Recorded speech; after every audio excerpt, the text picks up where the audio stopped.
This is the 27th episode, and we don't have a theme song, so I'm singing this silly tune. Oh yeah! Alright, dear listener, and welcome to the 2025 end-of-year edition of the Minsk and Friends Speakeasy, here to provide you a look back on this year in gaming. I am your host, Minsk. I am so tired. Oh no, it's the tired Jonathan from the newly rechristened Region Free. Congratulations on your 5-year journey with your independent website. Oh, yay, thank you. But it's been working you a lot, huh? Well, yeah, it was time. Like, as fun as it was being the name that it used to be, Toisto, it's now better to be Region Free. And yeah, it's been a heck of a... When I was putting together everything for this podcast, I was going through and going like, oh, Jesus Christ, was that this year? Like, was it Right. really? Like, there were so many things, because it's been... I mean, we say it every year that it's been a long year, but this one really felt like... Because when I looked at some of my reviews, I was honestly, like, genuinely going like, no, hang on, that came out last year. Like, Right. like 2024. Like, how are we talking about it? Oh, God, it was in January, because... so much has happened this year. It has been a busy, crazy year, definitely. So, yeah, it's going to be interesting to try and dissect what we thought about games this year. But you've had a pleasant 2025, I guess? I mean, as much as anybody has had a pleasant 2025, I mean, it's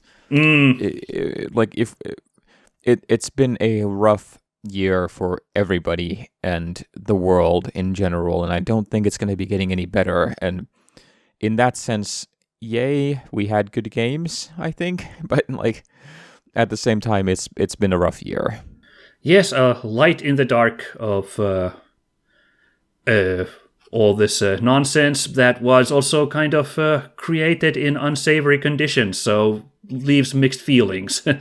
Every year kind of feel like, oh dear, well, what are we doing here? But I'm sure the people who made these games at least would appreciate us.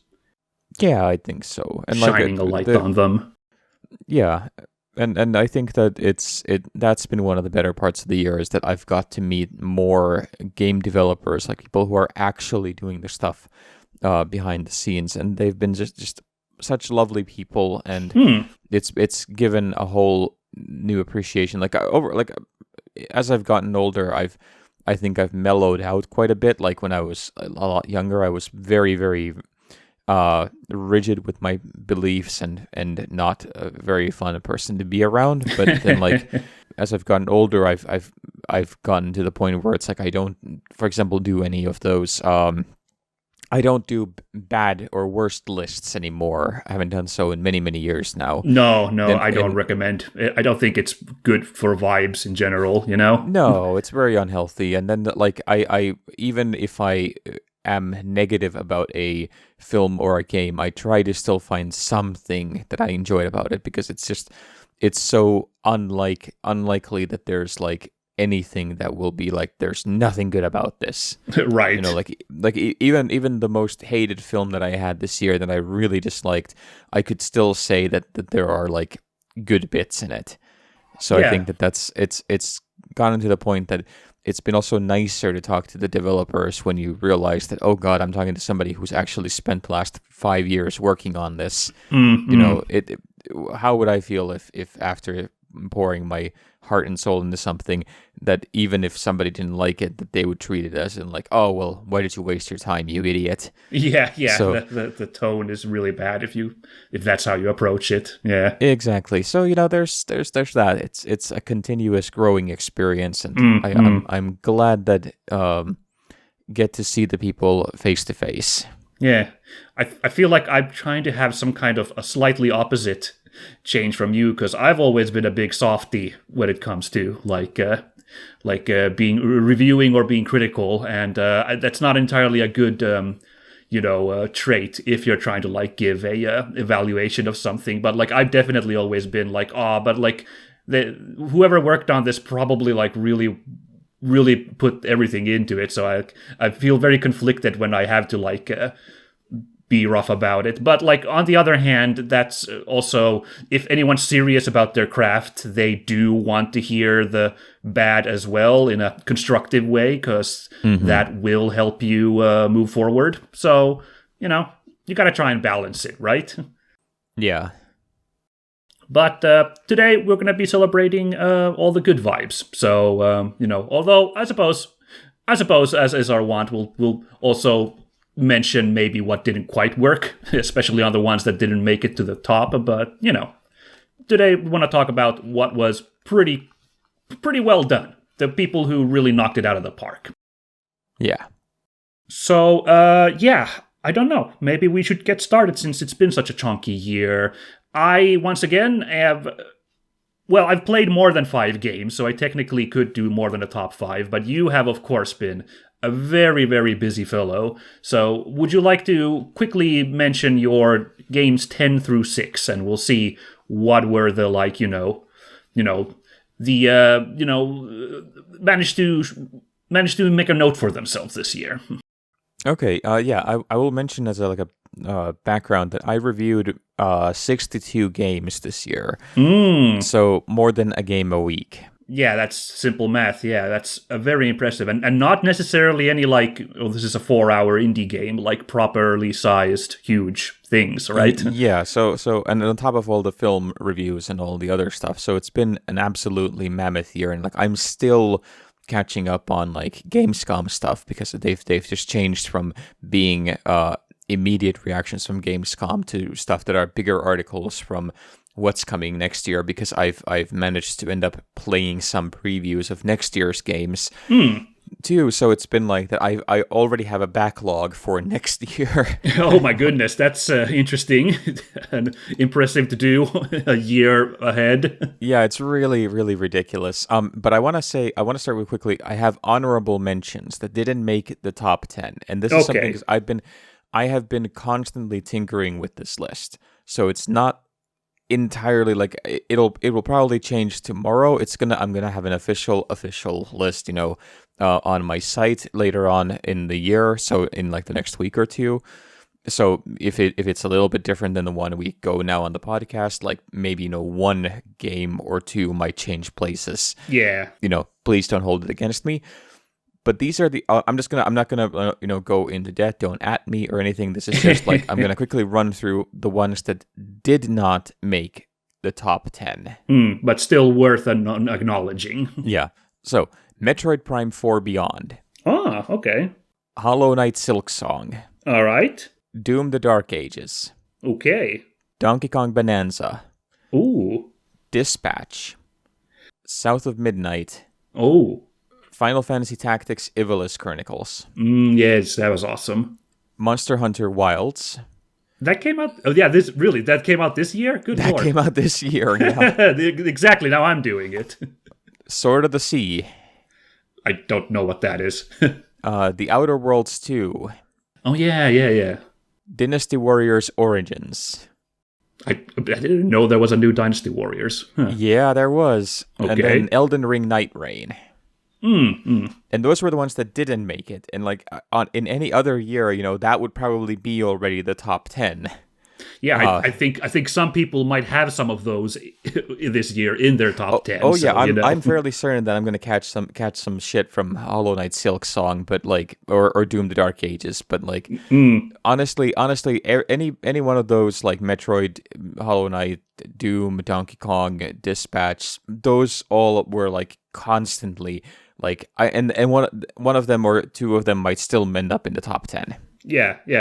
Like Donkey Kong, probably, I'm making an educated guess, would have been in my top 5 if, I had a Switch 2 and could play it, since, like, little revelation here, Donkey Kong is kind of my guy. He's a little bit... The Donkey Kong Country is kind of my favorite stuff from Nintendo, and hearing that this new Donkey Kong game is so, like, polished and reverent to DK, like, it sounds like it would be, like, a dream game for me, but like, yeah. And so, but to hear that for you, it didn't even make top 10, Well, I mean, it got 5 stars from me. I called it the first must-have title on the Switch. I love it to bits. I've played it so many hours. it still might make the top 10. Yeah. Just simply because of, but like it got 5 stars. All of these like would have gotten 4 or 5 stars from me Yeah. in reviews.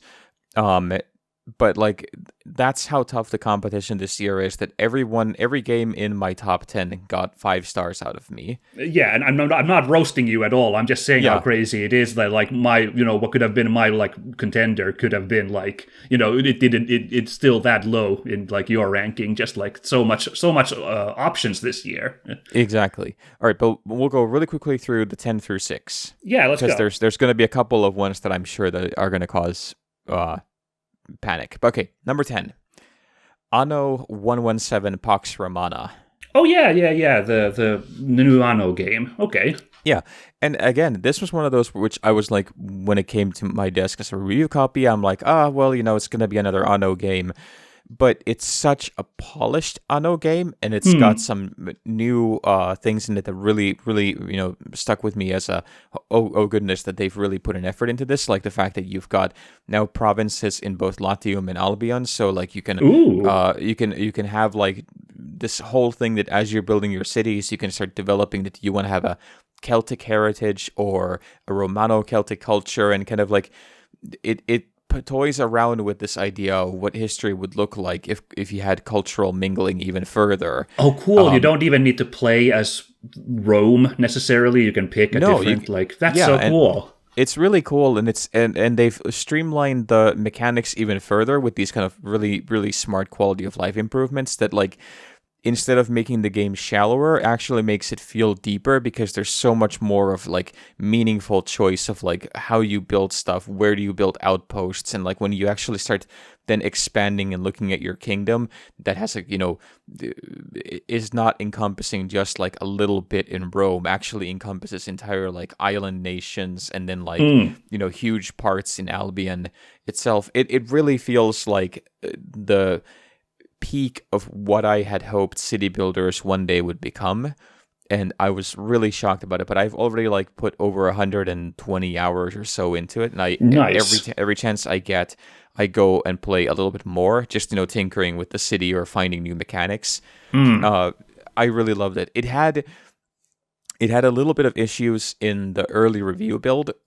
They had some AI generated assets that had according to Ubisoft, had been used in the development as placeholders that were rightfully called out very quickly, and they were replaced before the game. Like it was in patch 1.1, I think. So like the very first patch after release. No, that's still disappointing to hear. I'm not entirely happy with that. Yeah, and that kind of disappointment is one of those like consistent things this year of how many games used generative AI to like a small, or in some cases a really large degree. Like some games for me, for example, just would not even make even the honorable mentions because of how much AI they used. Right. It's gotten really bad, and I've just taken a really strict that's the one thing that I will not kind of be lax about. If you are using a lot of AI in your film or in your game, it's just, if you can't be arsed to make the product yourself, then I have no interest in it. So yeah, we're of same mind here. Anyone who has paid attention to my music show, Metal Albums with Birds on the Cover, will recall that I made a pretty hard line early this year when this really unfortunate Gravedigger album cover dropped that was very obviously AI made. That's just not interesting for like content. So like same with games. Like it's very hard to justify any kind of presence of generative AI in this space. Yeah, absolutely. Yeah, so that's too bad. Yeah, but number 9, and this is, again, I am actually shocked about this. Okay. Assassin's Creed Shadows. Oh yeah. The long-awaited Japan one. Yeah, and this one was exhausting because of the bullshit that was surrounding it. Oh, the whole Yasuke thing. Because there was so much right-wing grifting and so many far right, let's just like outright nationalist scumsuckers who were just like trying to pretend like, oh, we're really invested in Japanese history, and this is hurting Japanese culture because they have Yasuke in it. It's like, you're not fooling anybody. But then, like, you get if you actually, and I don't think any of these people played the game, because if you actually play the game, I was really shocked to see that this was actually one of the better Assassin's Creed stories in a decade and a half. Huh. A really smartly written, surprisingly emotional story of like two people who are outcasts of their culture, who are, constantly, being pushed around by these massive power struggles, who start to find their own place through this system of assassins. And it was really, really well written. And there were some issues that I had with the pacing of it, like almost every Ubisoft game, because they're so strict about their whole, new RPG mechanics of like that you can't go to this area until you're X level or something like that. Right. Yeah. I really wish that they would, just take that out entirely and just rethink their approach to how this is made, because it's just it's not fun. That's like my biggest complaint about the game. But then every complaint I had about it went completely away when I got to, actually spend time in this meticulously realized vision of Japan that was absolutely beautiful, and really great characters with really, really, really fantastic missions, and a story that I genuinely wanted to see to an end. And like that's been one of the big things with previous Assassin's Creed titles, like even the ones that I liked, like Odyssey, for example, which, that's ancient Greece, which is one of my favorite topics. Absolutely. That one was a slog to get through. It was it took me ages to beat the story in that, because it was just so poorly structured, and so it took so long to finish. And the world map is, I think, like record-breakingly huge in that one. I seem to recall it like being one of the biggest in any game, let alone Assassin's Creed. Oh yeah, and it's massive, but there's almost nothing interesting to do. It's just, a consistent mix of the same 4 missions, I think. Yeah. And like I didn't have that issue in Shadows, and Shadows was actually so much fun to play that I found using the fast travel mechanism less and less as I played it. So I was really happily surprised. Okay. So yeah. That's really good. I'm really happy to hear that that knocked it out of the park with cool vibes. They did. And then, number 8, Octopath Traveler 0. Fascinating. This came out really late in the year too. Like it's only like a couple weeks at the time of recording, huh? Yeah, I think I finished my review of it like less than a week ago. Like I think 5 or 6 days ago. And I was kind of worried about it, because it's originally a smartphone game. Right, so it really is. Okay, because there was already the first Octopath had a smartphone spin-off that did not interest me back in the day, so I thought that this would be a similar sitch, and it really is then. It is. It was originally a gacha title for smartphones that they then like had. It was Square Enix, like a creative team, and then like another developer who had worked on the gacha title. They got together to kind of go and look what could make this into an actual Octopath game. They redid the mechanics almost entirely. They brought in some of the stuff that was in the game, but they dropped the gacha mechanics entirely. They rewrote a bunch of the story. They expanded it. And it's one of the best Octopath games. Like I'd say part 2 is still my favorite, but then like this is maybe the second best. Wow.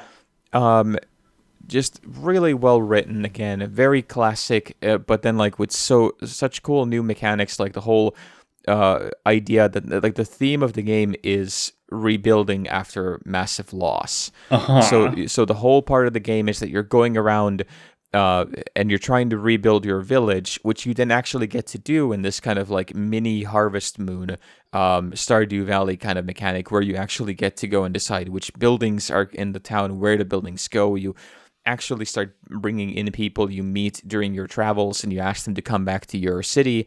And then like watch as the town changes based off the people who are coming in, and you're building like new trade routes to other places. And suddenly, as you're playing this massive like 100-hour campaign, you start noticing that every part of the map that you've traveled to feels like an actual place because you've formed these bonds with it, because you remember that, oh, that's the town that I asked this woodcutter to come and live with me, and this is the place where I met this, baker who had this mission that I had to do for him, find his lost friend or something, and then he and his friend both decided to open up a bakery in my town, stuff like that, and it made it feel like a actual journey, which I really, really appreciated, and I genuinely did not expect to love it as much as I did. All right, I'm impressed by this. Sounds like there's been some like formerly mobile games, like these live service mobile games that have been like re-released as offline versions after the mobile game has been sundown, but like it's always kind of been like, everything's unlocked, but like the gameplay loop remaining is still that like designed, like they haven't really changed anything to like make it more of a optimal experience for a quote-unquote regular game. This one sounds way more transformative, so that's really interesting. It is, yeah. It was one of the biggest surprises again. Like that was this year as well. Like there was a lot of titles that I did not expect to love that I ended up really loving. So nice. Here we are. Yeah. All right, number 7. Yeah. Like a Dragon, Pirate Yakuza in Hawaii. Aha, perfect. The Majima spin-off. It once again rears its head. Great. And like, again, this is, I feel like every year is a Like a Dragon year because they make games on such a ridiculous speed. But every time they're so much fun. And like, I realize that this is, I'm coming in from just, I'm a big fan of the Like a Dragon series. I'm a big fan of basically everything their studio makes. Yeah. So this is purely a me title. I recognize that it's got issues. I realize that it's not the most polished of the Like a Dragon titles. It's clearly a spin-off, but I get to be a pirate Yakuza in Hawaii. Yeah, with Samoa Joe as your opponent. Yeah, with Samoa Joe, and it's got musical numbers, and it's got really ridiculous side characters, and it's got really fun mechanics of the actual, going around Hawaii as with your pirate crew. And again, in true Like a Dragon style, it came out directly on a physical media, on a disc, perfectly playable from beginning to end. I can't help but respect that kind of stuff, that they just make, really, really finished games, and they make them, almost once a year. Yeah, Ryuga Gotoku Studio is a kind of a magical thing. It's so good that they've broke through in the West the way they have. Yeah, so I love it. I really do. And I understand if other people don't, it's kind of an acquired taste, but like, gosh, it's silly and fun. Yeah. All right, number 6, and this is the one that I think is going to get me in trouble. Oh dear.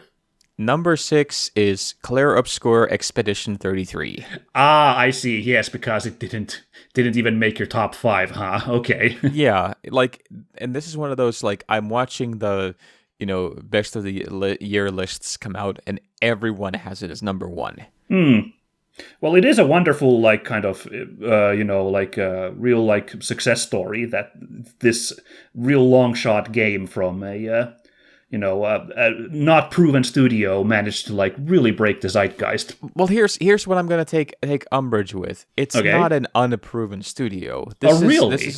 This is this is the thing that like they're trying very hard to sell this whole thing of like, oh, it's just 12 little kids who went together and put together a game. Yes, well, I am aware that it is quite a big studio, apparently. Yeah. Yeah, it's not even just the people. They had like this was a studio that had a lot of outsourcing. They had hundreds of people doing like stuff in South Korea and other places who were like working on the game.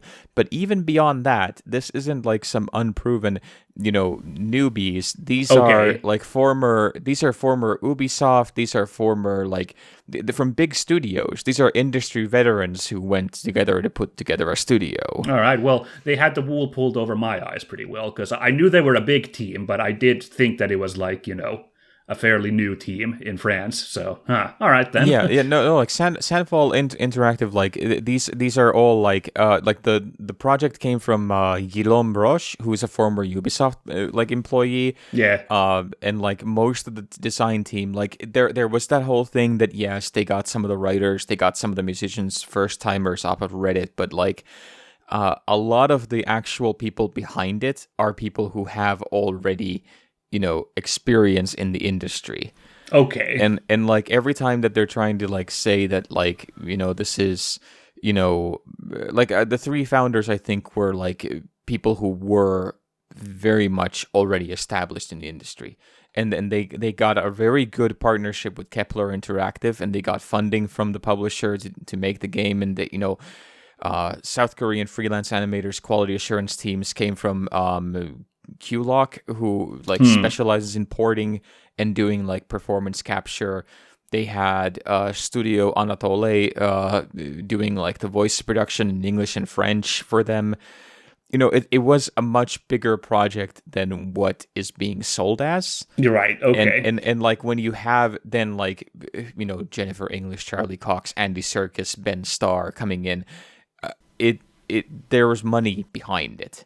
And again, I'm not holding it against them. Like, you do what you do to make this, but I take umbrage with this kind of, like pretending like this was just, 12 people in a garage making a thing. And having said that, it's a great game. Yeah. It's a genuinely great game that does a lot of things well. You can see exactly where they've taken their inspirations from. One of the things, Lost Odyssey was a big one that they've even mentioned in their interviews. That I remember when I was playing it, I'm like, wait a minute, I played this on the Xbox 360 back in the day. And having said that, I'm not as enamored by it as everybody else. Like, it's one of those games that I enjoyed, and I was when I reviewed it, when I played it, I was like, this was fine. It was nice to see a game like this come out, and it's probably going to be somewhere in my top 10 at the end of the year. Yeah. Because of how fun the mechanics are. But like, I was nowhere near as enamored by the story as others seem to be, and like I'm a little shocked at the kind of the way that this has snowballed into people, declaring it as, the greatest game that has ever been made. And like, I worry that the way that people are reacting to it now is going to cause in the next coming years this kind of backlash. That like in a couple of years' time, there's going to be a whole like, a lot of articles going like, was Clair Obscur overrated? And right, like, the most overrated games of all time. And I really worry that that's going to, because people just can't talk about stuff as, yeah, it was really good. It has to be like the best ever or the worst ever. So for me, it was just really good. I gave it 5 stars. I really stand by it. I think it's a really great game.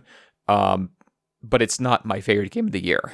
Yeah, I'm just glad that like a straightforward turn-based RPG manages to still make like these kind of party-based turn-based RPGs manage to like make a splash still in this day and age. So, isometric RPGs have been on a high streak, and now this kind has also peaked itself back up a little bit with this. So, I see the value in that. Oh yeah, absolutely. And like, I think that they did some really amazing things with the combat mechanics that made it feel like something that wasn't a turn-based. It didn't feel like a turn-based game because of how active and how intense the combat is. And so like all that, like the design is really, really good. Yeah, good stuff. But yeah, that's from 10 to 6. That's the first of the batch. So why don't we just start with yours, and I'll take a little bit of a break from talking. Thank you very much for that, of course. But yeah, let's let you take a breather there so I can get started. I don't have 10 games, so I don't have a 10 through 6, but I guess some names I can drop just really quickly that I enjoyed. Bye Sweet Carol was really cool. You can find I made a little stream of that showing it off, and I found it very charming as this attempt of let's make a kind of Don Bluth looking adventure game. It's which plays like Clock Tower. There's a lot going on there that's like, very quaint. Don Bluth's Clock Tower sounds wild. Yeah, it's it's how much do you appreciate like old animation, and how much do you appreciate old adventure games? If either of these are interesting, then buy Sweet Carol.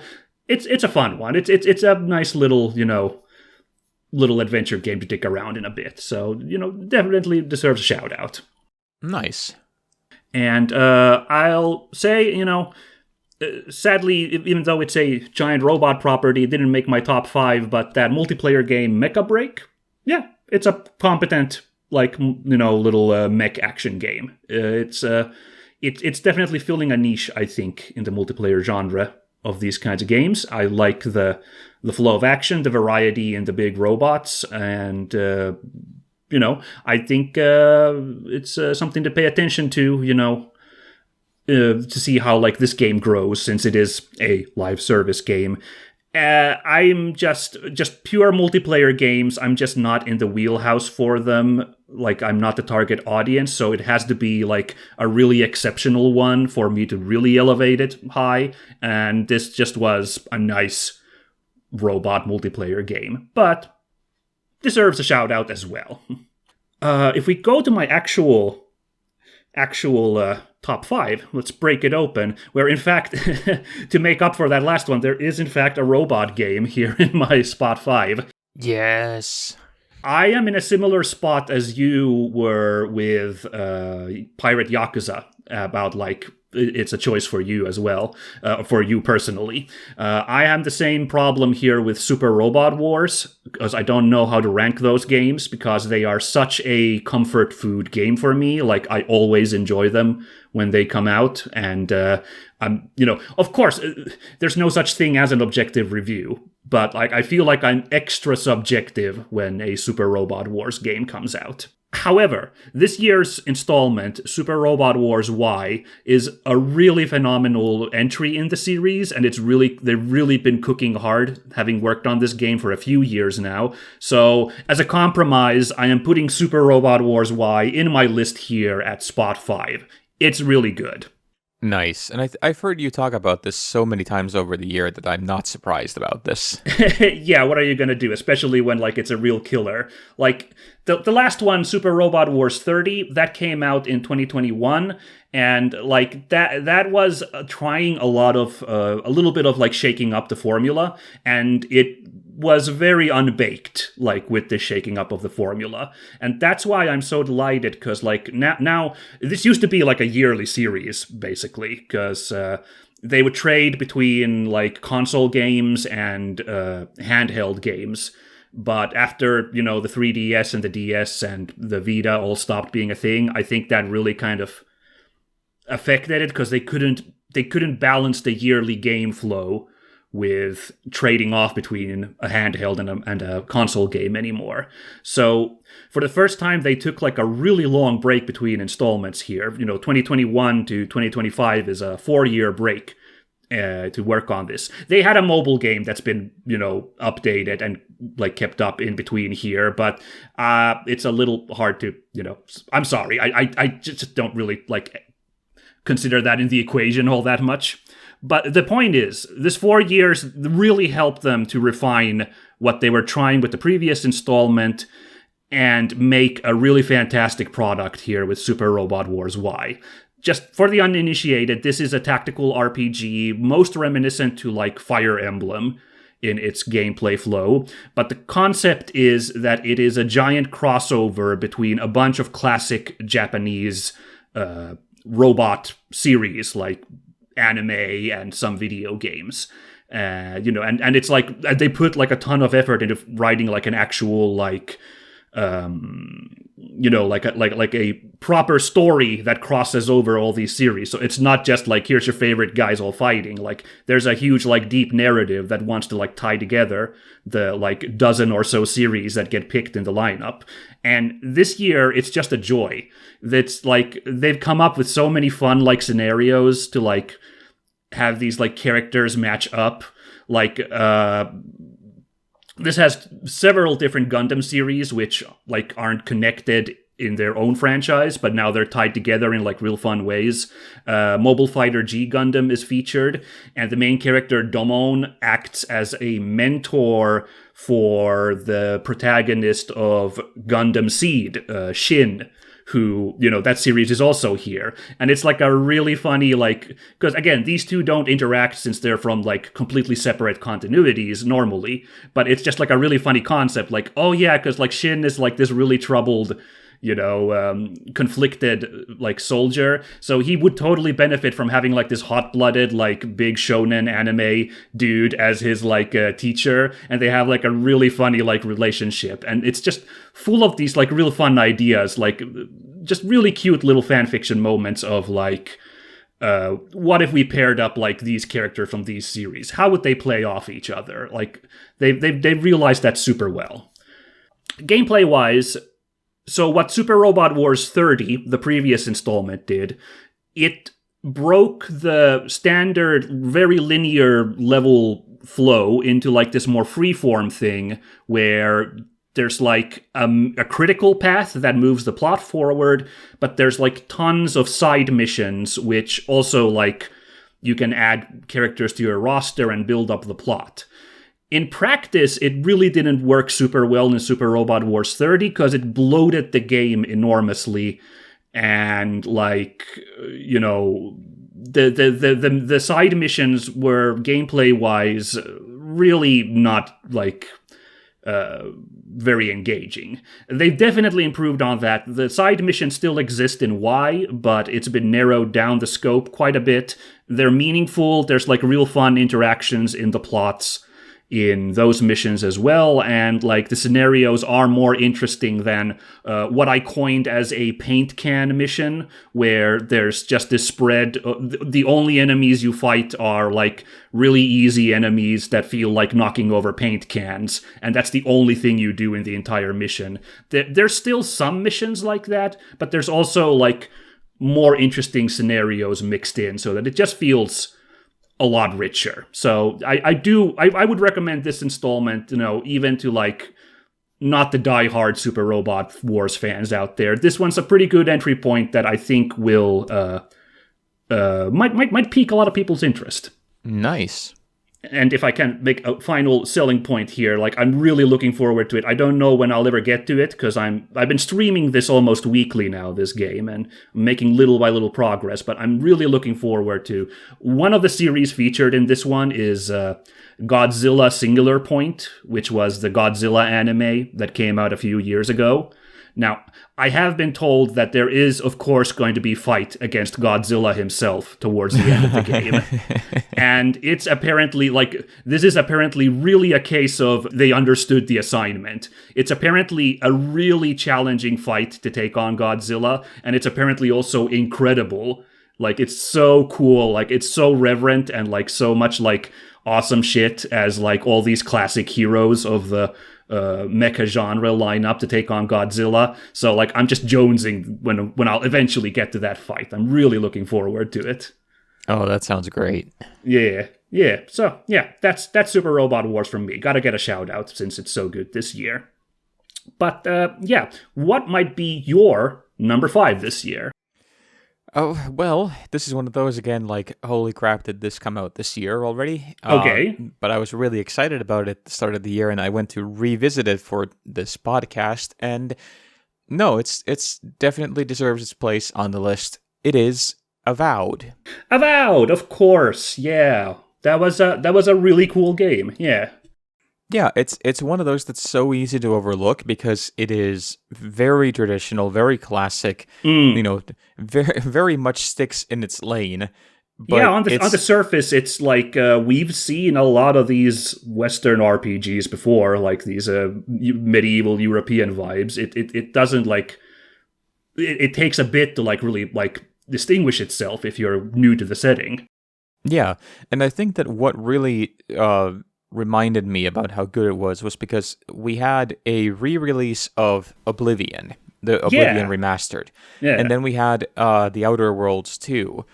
And both of those are like they showcase what this genre has been like. Like it shows like Oblivion, what it was like 20 years ago, Yeah. and how far we've gotten now. And then Outer Worlds shows like where we are kind of today, but like when you do it not as well. And then Avowed is just like it is so finely polished and well made in every respect, and it knows exactly how much story to give you and how much gameplay to give you. And I've started to really appreciate games that have a more limited gameplay area that is just full of stuff to do than like a massive gameplay area with just, 3 or 4 things to do, but then repeat it over and over and over again. And I liked all the characters. I liked the world a lot. I liked the fact that you could just, find stuff that affects the main plot, randomly. Yeah. And just, it would not tell you that this is, something that's important until like much later. Yeah. And I played through the game, I think 4 or 5 times, just to try out different things. Impressive. And to see the different endings. And like the fastest I think that I played through it was maybe like 4 or 5 hours, just really running through it. Just the main path blowing through it. Just the main path, doing the worst possible run. At the end of it, just everything was the worst it could be. I see. Okay, the evil route. Very funny. The evil route, yeah. And then like, took I think 40 or 50 hours for the best possible run. I see. Interesting. So I think, and that just alone, it's the one game this year that I've played a lot and experienced so many different variations on that it really deserves a spot on the list in my top 5 favorites. Yeah, I can totally see that, because I was really also blown away by the time I put into it. Like, it really was a bit of a slow burn opening, but like when you get to that first open area, just the like coastline and exploring that, and you get past like the like little intro thing where you have to go in that like kind of spooky veil with all the thorny plants, like, and then it like really properly opens up, and you're like, yeah, this is actually a really fun and meaningful world to dick around in. It's very nice. Yeah, and it's just one of those games that again worked instantly. When it came out, there was none of this like, oh, we'll patch it down the line and it'll be ready in 2 years. No, this was like, came out and it was there, it was done. You could play the whole thing without any updates or patches. That automatically gets a bonus points from me, because it's so rare these days.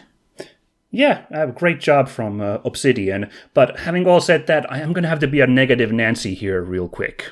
I do have to bring this up because, I played Avowed, obviously, but I'm just going to say right now, it is not in my top 5. It's not going to come up later on this list. And Doom: The Dark Ages is also not on my list, and which might confuse people since I'm such a, avowed Doom fan. I did not play Doom: The Dark Ages this year, and the reason is entirely the Microsoft connection. After the time we did our podcast episode on Avowed, all the shit on Microsoft started to come out, like, and they've really kind of shot the shit this year. So unfortunately, like, I've had to like kind of put Microsoft stuff on a break, and I realized that's really unfair again to probably some good people working there. Like, I don't want to, like, I'm glad you took the time to like give Obsidian its due here, but like I just like I'm sorry to say, like, I can't really I don't really want to put time myself into like attention to Microsoft or its work and like the companies under it. It is what it is. Sorry, I stunned you from that. No, I was trying to think of where to go, but it's too much of a big topic for this podcast. It is too much. I'm sorry to drop that bomb on you right here, but what are you gonna do? Like, But hey, look, again, like, I fully understand the game itself is great. So like, I appreciate the attention you gave to it, of course. But wait, why don't we move on to your number 4 then to see what happens then after that? Number 4 is Hades 2. Oh, right. Yeah, another one like that came out this year one, huh? Well, technically, it didn't come out this year because it's been in early access for a number of years, but it is out now officially, and it is great. That's what made me think it's been for a while. Duh, of course. Yeah. So yeah, Hades 1 was your favorite game. It was your number one spot on our 2020 episode, I think. 2021. So it's still kept it going well then. Yeah, it's still great. It is, I think, a little bit overcomplicated in places, but it is still a absolutely fantastic new installment in the series. I think Hades 1 is still a better game, but that's like saying that, you know, it really can't improve on perfection. Yeah. And it's the new protagonist is super cool from what I've seen. Yeah. Like she's great. She's well written, and it is generally just a pleasure to play.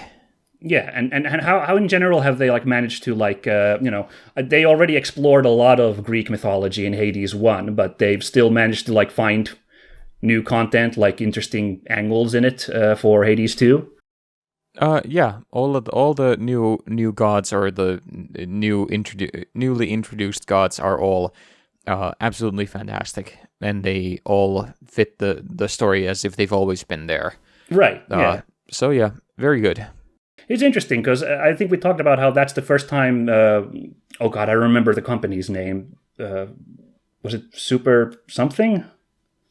Oh God, Super Giant. Super Giant. That's right. Yeah, like this was the first time they made a direct sequel, which they were known for really experimenting in the past. But like, I'm glad that it's still been kicking ass. I haven't had a chance to check it out. It's these roguelikes are such a commitment, but like Hades 2, or Hades in general, it's definitely on my interest list. So glad to still hear it's working so well. Yeah. Right. Shall I move on to my number 4 then? Yeah. This is where I'm going to bring up something we talked also in the past. Steel Seed was the really neat little action adventure kind of. A little bit of stealth, a little bit of platforming game that came out around the halfway point of the year.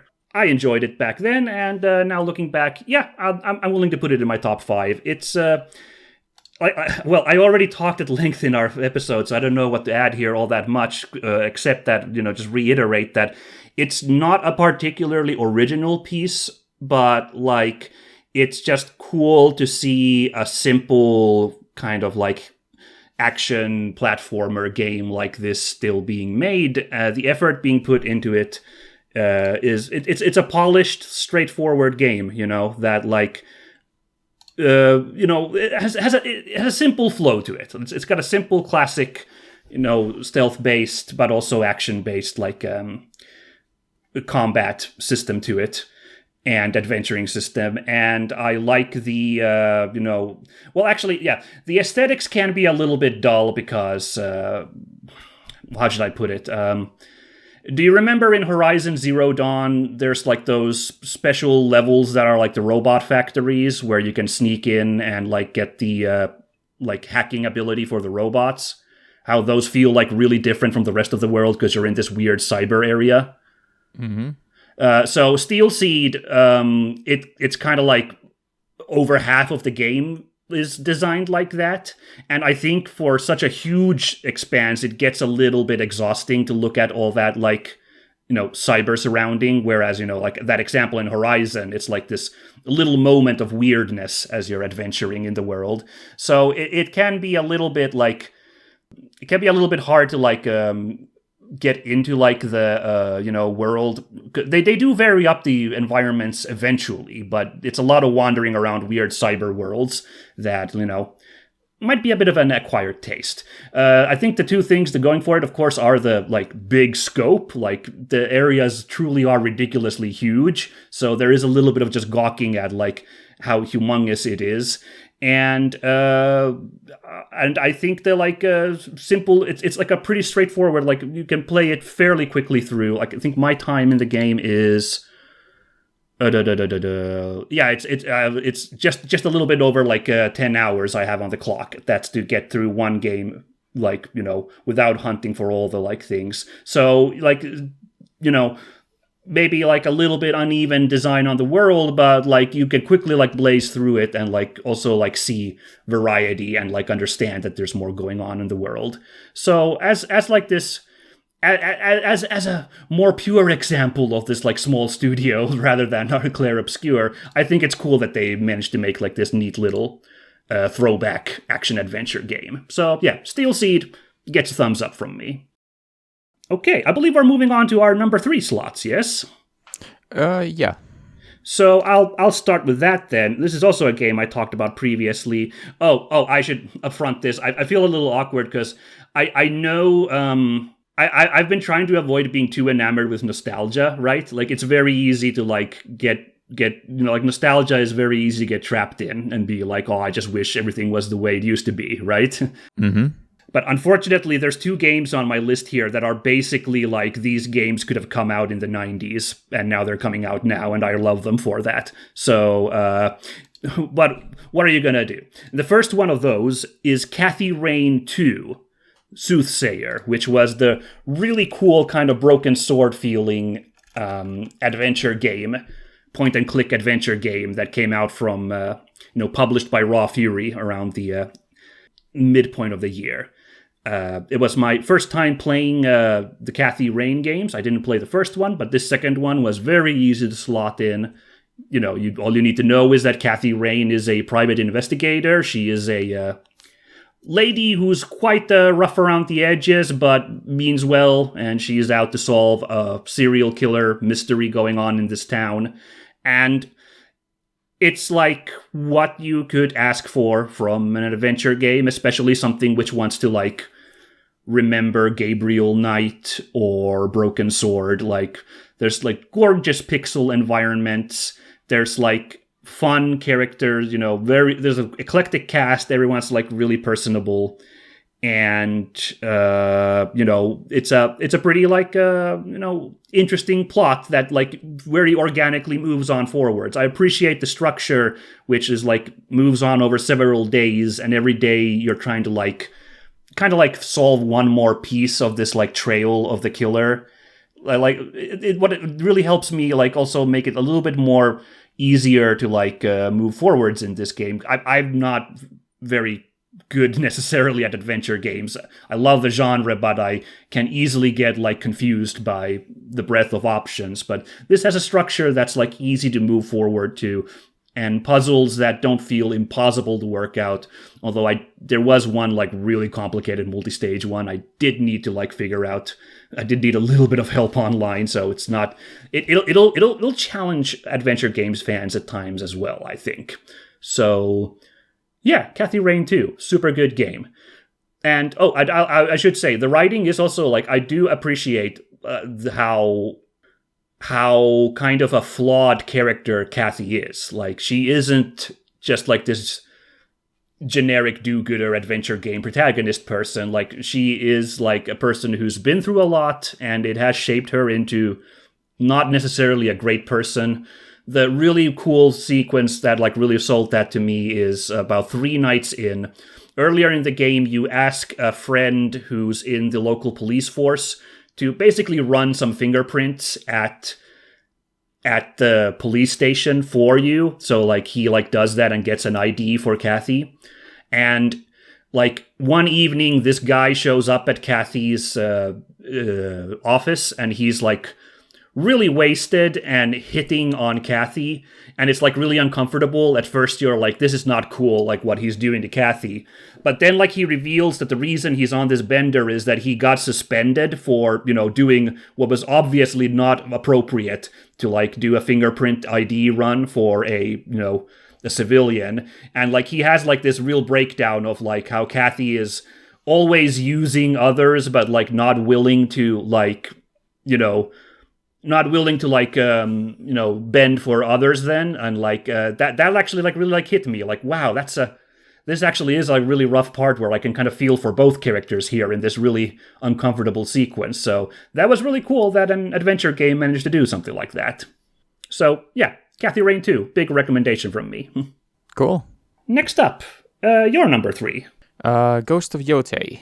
Ghost of Yotei! Nice. I was thinking, like, I didn't want to talk too much about this when you were talking about Assassin's Creed Shadows. I was like, I wonder if Ghost of Yotei is also going to make your ranking. Yeah, it's a more expensive and more finely polished version of Ghost of Tsushima with a better story and more interesting characters, and the world is as good as you would ever get from an open world title. Right, yeah. I just played Tsushima a while ago, as you guys might recall, so like I'm really happy to hear that they're still hitting hard with this series, following up on, the last one, Yeah, it's all around. I think it's one of the best games of the PS5 generation, and I've completed it now twice, and I really enjoyed it from beginning to end.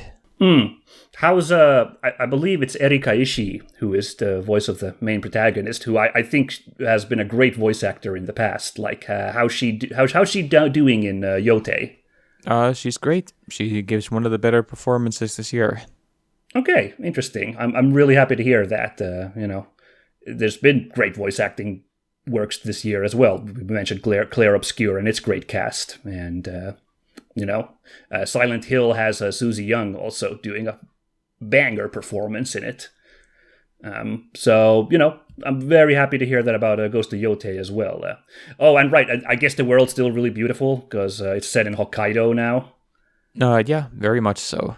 Yeah, that's one of them bucket lists would be great to go to Hokkaido. So I'm kind of like very much interested in Ghost of Yotei, like in terms of like, are we going to get some cool virtual tourism vibes from it wandering around in that world? So yeah, altogether, I'm really great to hear about that. Right, what do we have next here? So you did that was your number 3, right? Yeah. I'm trying to keep track here myself.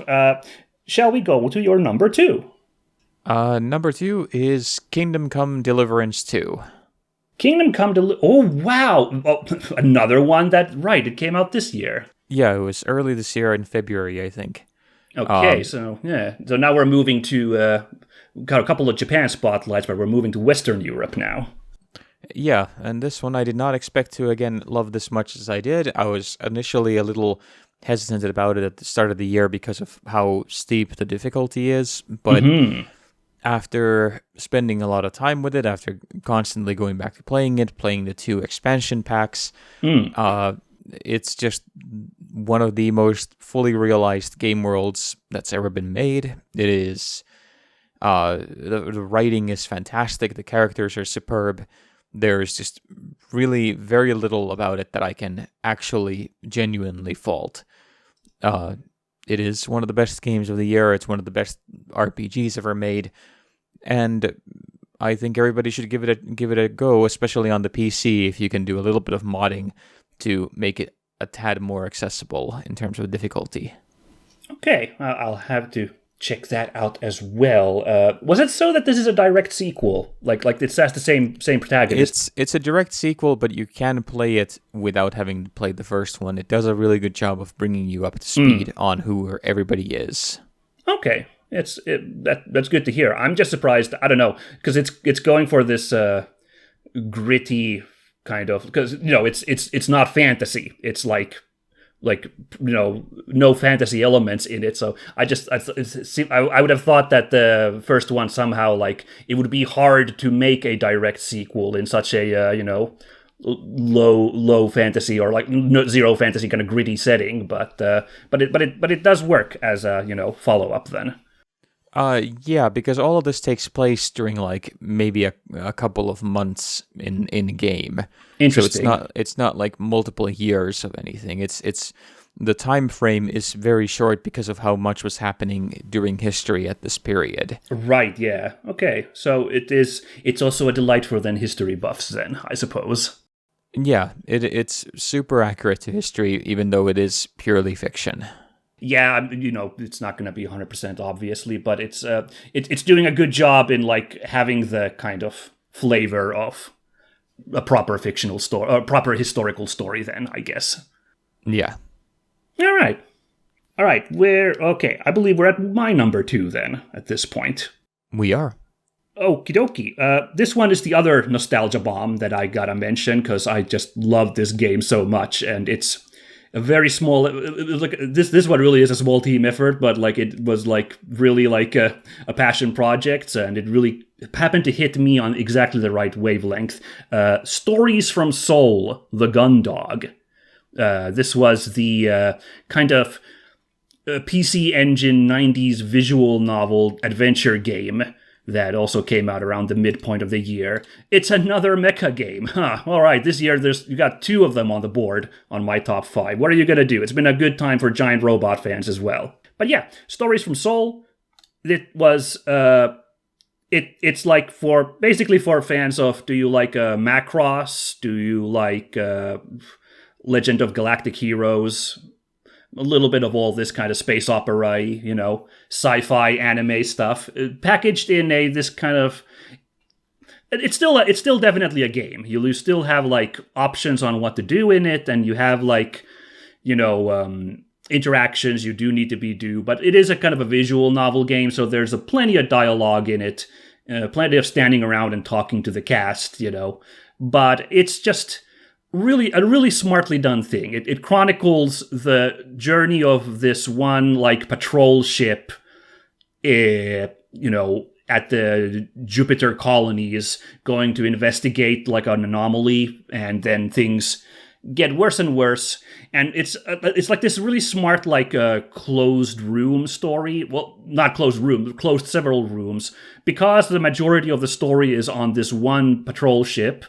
It's you and the like 10 or so crew members, and you get to like interact with them and, learn about them, and like you all go together through this harrowing adventure in space.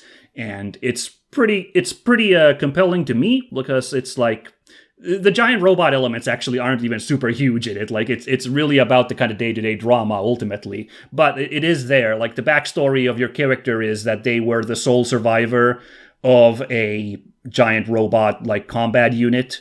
Well, excuse me, one of only 2 survivors of a giant robot combat unit from the previous war, and going through some PTSD basically. And now they're just a security officer, and they're stuck on this ship with their girlfriend as part of the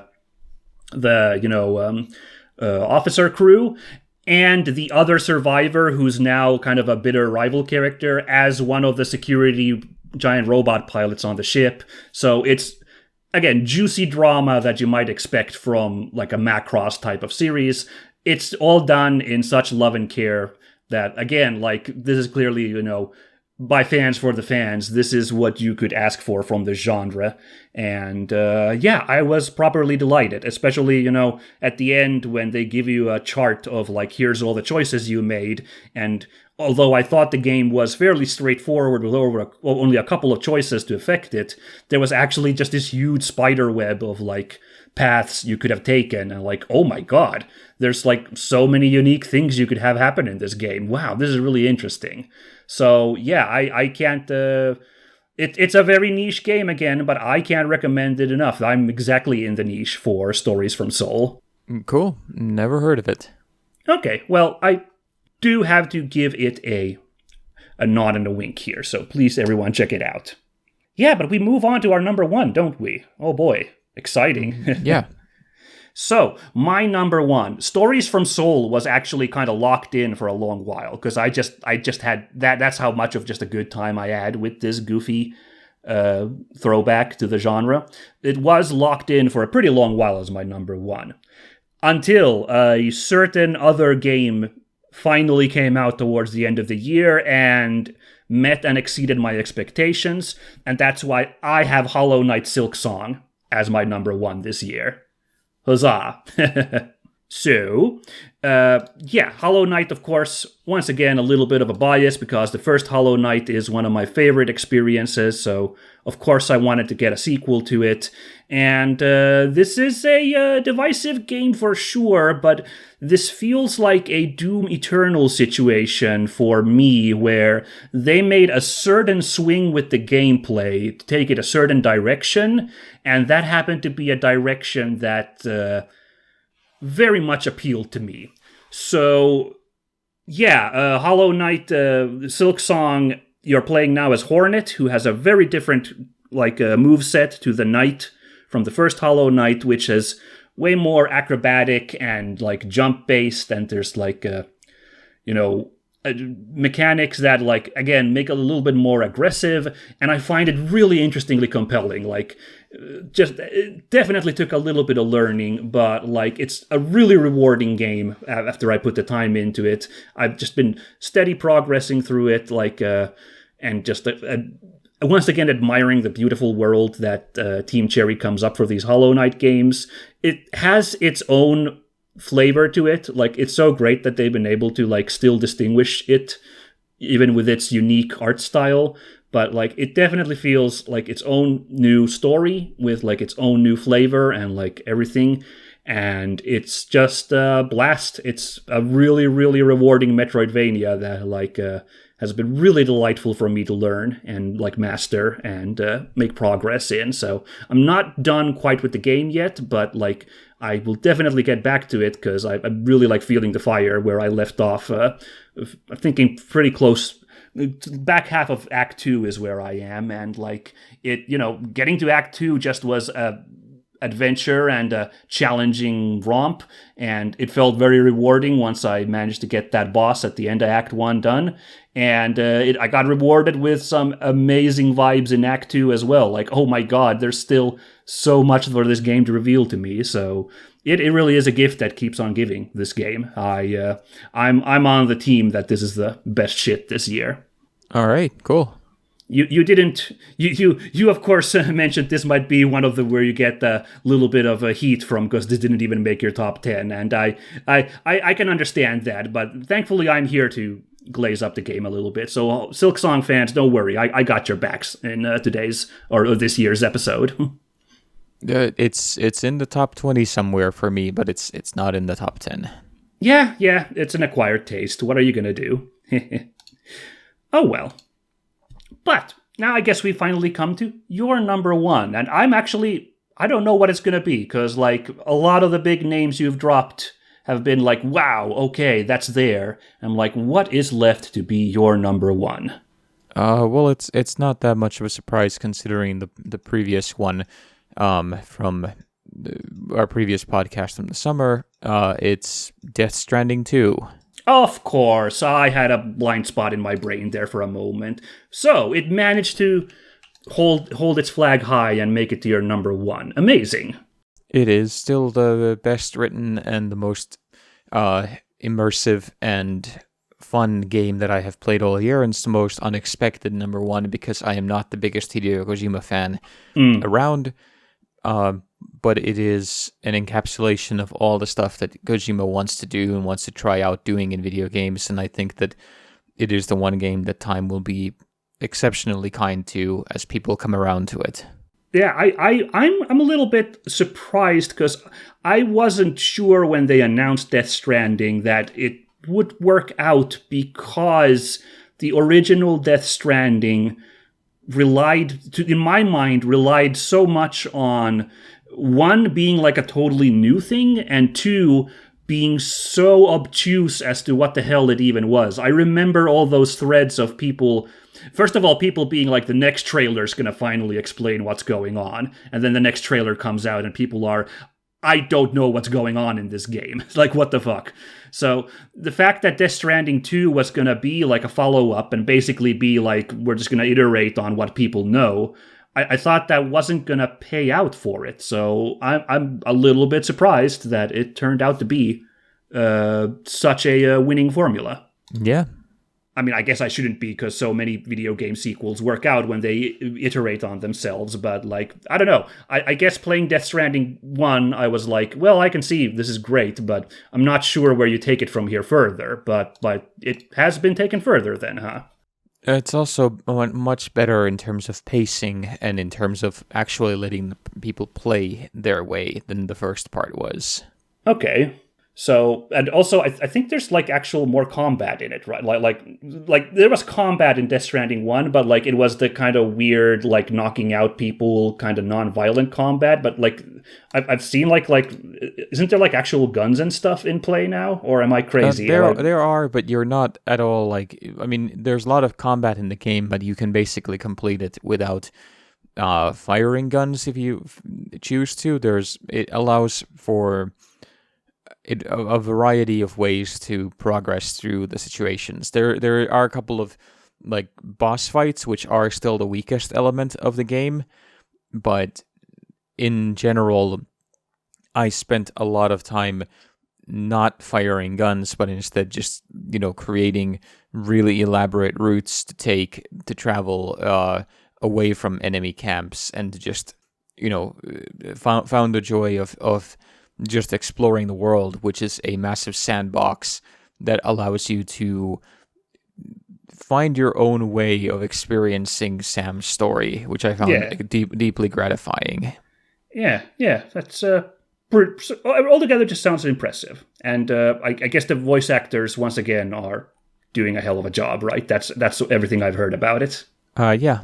Like Troy Baker is still doing a good job. Troy Baker is there, but his part is actually really small, and I'm not the biggest Troy Baker fan in the world, so I think he's fine. I'm more enamored by everybody else who interesting. do really, really great work in the game, especially Elle Fanning, who plays a new character to the story, and also the lady playing Fragile. Was it Lea Seydoux?